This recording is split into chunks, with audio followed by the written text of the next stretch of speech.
हरे कृष्णा। जो कोई भी मुझे संशय रहित होकर पुरुषोत्तम भगवान के रूप में जानता है वह सब कुछ जानने वाला है। अतएव हे भरतपुत्र, वह व्यक्ति मेरी पूर्ण भक्ति में रत होता है। जीव तथा भगवान की स्वाभाविक स्थिति के विषय में अनेक दार्शनिक ऊहापोह करते हैं।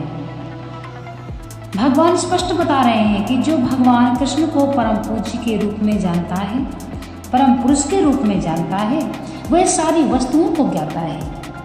अपूर्ण ज्ञाता परम सत्य के विषय में केवल चिंतन करता जाता है, जबकि पूर्ण ज्ञाता समय का अपव्यय किए बिना सीधे कृष्ण भावनामृत में लगा जाता है, अर्थात भगवान की भक्ति करने लगता है।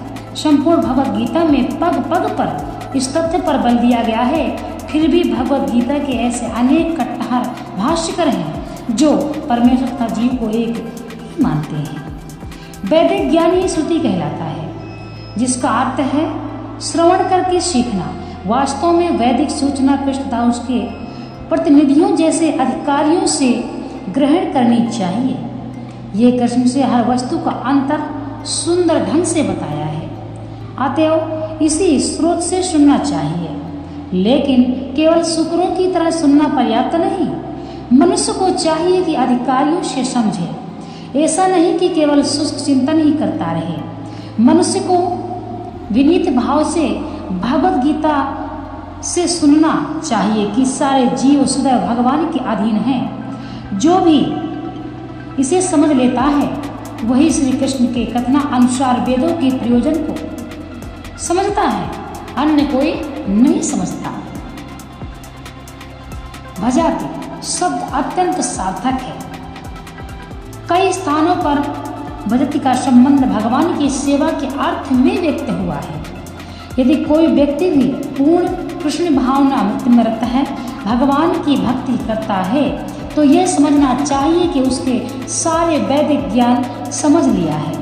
वैष्णव परंपरा में ये कहा जाता है कि यदि कोई कृष्ण भक्ति में लगा रहता है तो उसे भगवान को जानने के लिए किसी अन्य आध्यात्मिक विधि की आवश्यकता नहीं रहती। भगवान की भक्ति करने के कारण वह पहले से लक्ष्य तक पहुंचा रहता है। लाखों जन्मों तक चिंतन करने पर भी इस लक्ष्य पर नहीं पहुंच पाता कि श्री कृष्ण ही भगवान हैं और कोई उनकी ही शरण ग्रहण करनी चाहिए। जो संशय करते हैं तो उसका अनेक जन्मों का चिंतन व्यर्थ है। इसीलिए अपने इष्ट में कभी संशय ना करें। हे अनघो, यह वैदिक शास्त्रों का सर्वाधिक गुप्त अंश है जिसे मैंने अब प्रकट किया है। जो कोई इसे समझता है वह बुद्धिमान हो जाएगा और उसके प्रयास पूर्ण होंगे। भगवान ने यहाँ स्पष्ट किया है कि यही सारे शास्त्रों का सार है और भगवान इसे जिस रूप में कहा उसे उसी रूप में समझा जाना चाहिए। इस तरह मनुष्य ने इसे बुद्धिमान तथा दिव्य ज्ञान में पूर्ण हो जाएगा। दूसरे शब्द में भगवान के इस दर्शन को समझने तथा उनकी दिव्य सेवा में प्रवृत्त होने से प्रत्येक व्यक्ति प्रकृति के गुणों के समस्त कलमश से मुक्त हो सकता है। भक्ति आध्यात्मिक ज्ञान की एक विधि है। जहाँ भी भक्ति होती है वहाँ भौतिक कलमश नहीं रह सकता। भगवत भक्ति तथा स्वयं भगवान एक है, क्योंकि दोनों आध्यात्मिक हैं। भक्ति परमेश्वर की अंतरंग शक्ति के भीतर है। भगवान सूर्य के समान है और अज्ञान अंधकार है। जहाँ सूर्य विद्यमान है वहाँ अंधकार का प्रश्न ही नहीं उठता। अतएव जब भी प्रामाणिक गुरु के मार्गदर्शन के अंतर्गत भक्ति की जाती है तो अज्ञान का प्रश्न नहीं उठता। प्रत्येक व्यक्ति को चाहिए कि श्री कृष्ण भावनामृत को ग्रहण करे और बुद्धिमान तथा शुद्ध बनने के लिए भक्ति करे। जब तक कोई कृष्ण को इस प्रकार नहीं समझता और भक्ति में प्रवृत्त नहीं होता, तब तक सामान्य मनुष्य की दृष्टि से कोई कितना बुद्धिमान क्यों ना हो, वह पूर्णतया बुद्धिमान नहीं है। जिस अनग शब्द से अर्जुन को संबोधित किया गया है वह सार्थक है। अनग अर्थात निष्पाप का अर्थ है कि जब तक मनुष्य समस्त पाप कर्मों से मुक्त नहीं हो जाता तब तक कृष्ण को समझ पाना कठिन है।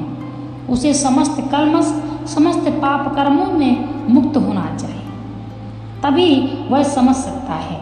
लेकिन भक्ति इतनी शुद्ध तथा शक्तिमान होती है कि एक बार भक्ति में प्रवृत्त होने पर मनुष्य स्वतः निष्पाप हो जाता है। शुद्ध भक्तों की संगति में रहकर पूर्ण कृष्ण भावना में भक्ति करते हुए कुछ बातों को बिल्कुल ही दूर कर देना चाहिए। सबसे महत्वपूर्ण बात जिस पर विजय पानी है वह है हृदय की दुर्बलता। पहला पतन प्रकृति पर प्रभुत्व जताने की इच्छा के कारण होता है। इस तरह मनुष्य भगवान की दिव्य ब्रह्म भक्ति को त्याग देता है। दूसरी हृदय की दुर्बलता की जब कोई अधिकाधिक प्रभुत्व जताने की इच्छा करता है तो वह भौतिक पदार्थ के स्वामित्व के प्रति आसक्त हो जाता है। इस संसार की सारी समस्याएं इन्हीं हृदय की दुर्बलताओं के कारण हैं।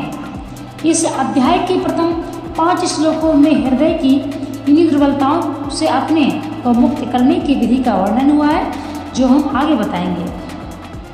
अब भगवान श्री कृष्ण किस प्रकार से समझा रहे हैं। भगवान स्वयं कहते हैं केवल शुक्रों की भांति सुनना नहीं है, समझना भी है। पढ़ लिया और उसका अनुसरण नहीं किया तो क्या फायदा। भगवान कहते हैं मैं प्रत्येक जीव के हृदय में आसीन हूँ और मुझसे ही स्मृति ज्ञान विस्मृति होती है। मैं ही वेदों के द्वारा जानने योग्य हूँ। निसंदेह मैं वेदांत का संकलन करता समस्त वेदों का जानने वाला। क्या संशय है, पूर्ण जीवन यदि आप भक्ति करते हैं और मन में संशय रखते हैं तो आपका चिंतन व्यर्थ है। ऐसा हम नहीं, श्रीमद् भागवत गीता में सृष्टि के पालनकर्ता भगवान श्री कृष्ण स्वयं कहते हैं। इसीलिए ध्यान करिए तो व्यर्थ न जाए, संशय पहले त्याग दीजिए। कृष्ण ही सर्वत्र है, कृष्ण ही है सब कुछ। तब भगवान का जिसको भी आप इष्ट मानते हैं उस पर पूर्ण भाव पूर्ण भरोसा पूर्ण निष्ठा होनी चाहिए। श्रीमद् भागवत गीता में सिर्फ यही समझाया गया। अगर एक ही तथ्य को हम लें तो सबसे पहला तथ्य है संशय ना करो, तभी आपका चिंतन सफल है। जो व्यक्ति संशय करता है, अपने इष्ट पर संदेह करता है, वह व्यक्ति पापी है। ऐसा व्यक्ति घोर नरक में जाता है। ऐसे व्यक्ति को घोर नरक में जाना पड़ता है, तो अपने इष्ट पर कभी संदेह नहीं करना चाहिए। ऐसा श्रीमद् भागवत गीता में भगवान श्री कृष्ण